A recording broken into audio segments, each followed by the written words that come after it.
ഞാനൊന്ന് തയ്യാറാക്കുന്നത് ജെംസ് മിഠായി വെച്ചിട്ടൊരു ഷാർജയാണ്. നമുക്കത് ജാറിലോട്ട് ഇട്ട് കൊടുക്കാം. 2 പഴമാണ് ഞാൻ ഇട്ടിട്ടുള്ളത്.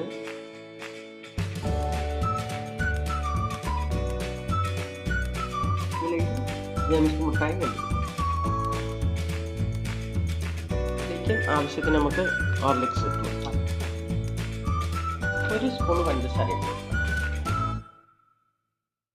അപ്പോൾ നമ്മുടെ ജെംസ് മിഠായി ഷാർജ റെഡി ആയിട്ടുണ്ട്.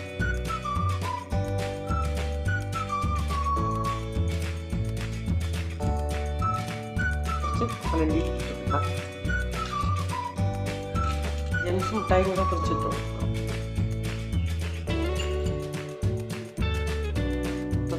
അപ്പോൾ നമ്മുടെ ഇന്നത്തെ ജെംസ് ഷാർജ റെഡി ആയിട്ടുണ്ട്. എല്ലാവരും ട്രൈ ചെയ്ത് നോക്കുക. നല്ല ടേസ്റ്റാണ്. അപ്പോൾ എല്ലാവർക്കും ഈ വീഡിയോ ഇഷ്ടപ്പെട്ടെങ്കിൽ ലൈക്ക് ചെയ്യുക, ഷെയർ ചെയ്യുക, സപ്പോർട്ട് ചെയ്യുക.